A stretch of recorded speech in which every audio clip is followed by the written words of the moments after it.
What's not to like about a Pixar film? Apparently, there's something amiss in Cars 2. What could it be? What's the world coming to if Pixar is losing its touch? Find out right now on Movieology.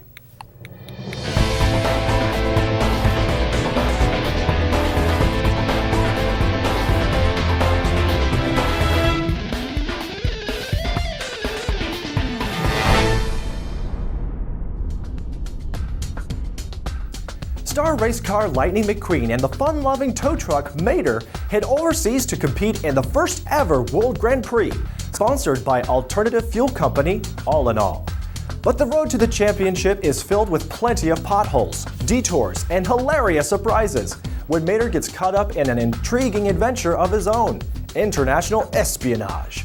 Mater finds himself torn between supporting McQueen in the high-profile races and towing the line in a top-secret mission orchestrated by master British super spy Finn McMissile and the stunning spy-in-training Holly Shiftwell. Cars 2 stars Larry the Cable Guy, Michael Caine, Owen Wilson, and Emily Mortimer. It was directed by John Lasseter and Brad Willis. No, wait, John Lasseter and Brad Lewis. Welcome to Movieology, your ticket to engaging the spectacular world of film from the bedrock of biblical truth.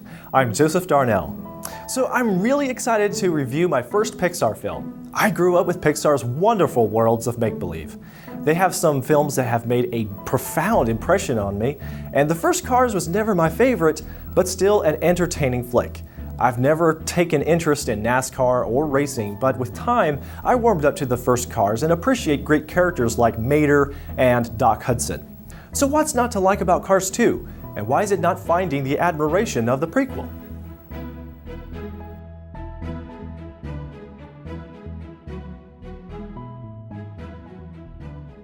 First, let's get one thing straight. Pixar is known for their touching drama, comedic points, and family values interwoven in grand adventures. This movie is the first deviation from this formula. Cars 2 is foremost a comedy, secondarily a super spy adventure, and lastly, it's got a pinch of touching drama that's hardly detectable. If you aren't up for a simplistic comedy and a spy action parody, this film will not suit. In this way, Cars 2 shares little in the way of matching the genre qualities of the original Cars. This is noticeably a different direction.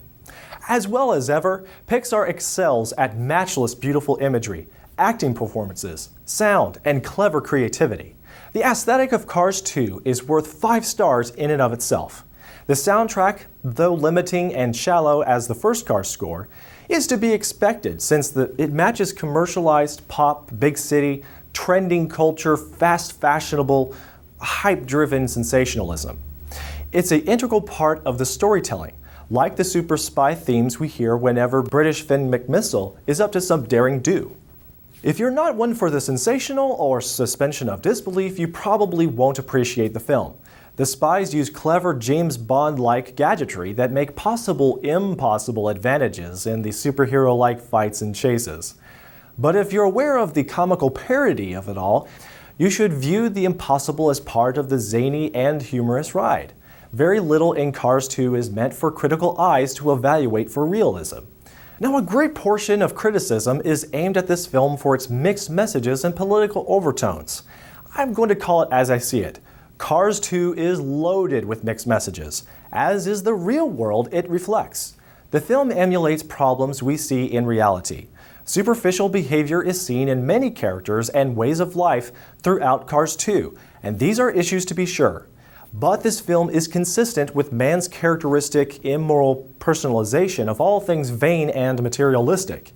You could view both Cars films as deep culture studies, but these are meant to be accessible, shallow, entertaining joyrides of popular amoral values.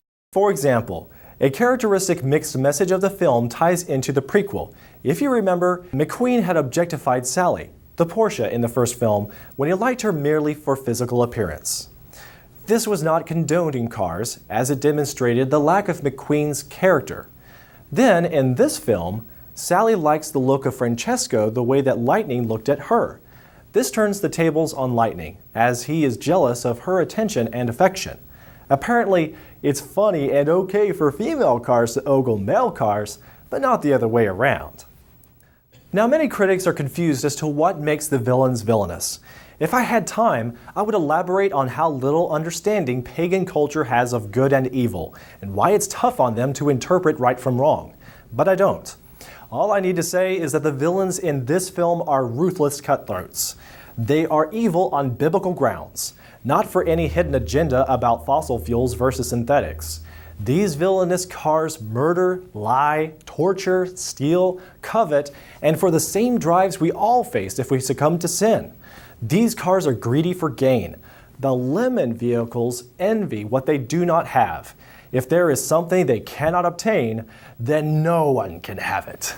Pure and simple evil envy poisoned these antagonists in a manner we should all recognize with a biblical worldview. Let's take a moment to thank our sponsor. American Vision is dedicated to restoring America's biblical foundation. They have invaluable resources for history, apologetics, eschatology, and worldview studies. As a Movieology fan, you are treated to 10% off all purchases at AmericanVision.com when you use the coupon code Hollywood at checkout. For Christian movie enthusiasts, I recommend you check out The Message Behind the Movie, which you will find at AmericanVision.com. So our central protagonist, Mater, demonstrates he isn't so much an idiot or mentally handicapped, as some people think he is, but actually, he's just a simple-minded fool. Mater lives for fun and doesn't think very hard. He doesn't consider actions have consequences. On the flip side, Mater is smart at what he knows. Mater's a great mechanic, a loyal friend, and a kind-hearted, generous pickup truck. When Mater is making intelligent conversation, he proves he can keep up with the best spies. What Mater lacks is understanding and motivation to find understanding. Wisdom and discernment are not his forte. Again and again, the film demonstrates Mater's constant state of silliness, but he's not actually stupid. When Mater realizes what others think of him, when someone is able to help him see how his mistakes have hurt people and how inconsiderate he's been, Mater has a great change of not heart, but mind.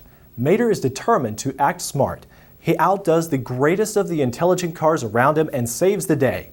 It's evident that Mater still has a lot to learn, but finally, he's had some sense knocked into him. For audiences, we learn to enjoy life and have fun, but act smart too, if you really care. As difficult as it has been for me to determine, I give Cars 2 4 out of 5 stars. I enjoyed its entertainment value more than the first Cars. I think that critics are hard on it because they don't like Mater as the central protagonist. In other ways, it is a letdown for those that always expect only the best entertaining stories from Pixar. I'm going easy on them because I think that while it's not a personal favorite of Pixar films for me, it's much better than other movies meant for children these days, like Mr. Popper's Penguins, which I only give 2.5 stars.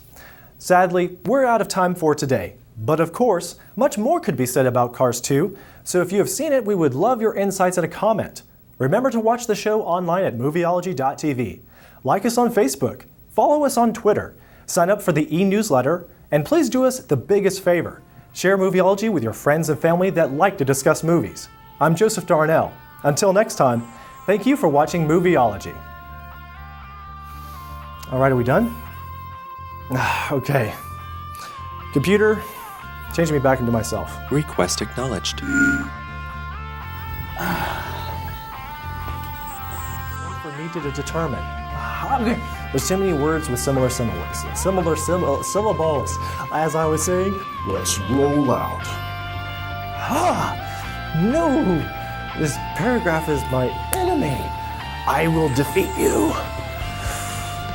If you're not one for the sensation, it's just Satchwatch. If we succumb to sin. Can't say it like it's funny though. If we succumb to sin.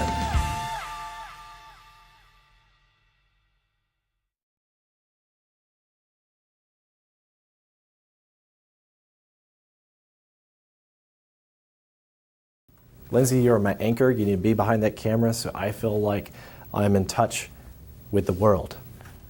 You are the world. I was going to say you resemble the people, but I don't think that's true. You resemble a people. You resemble a people.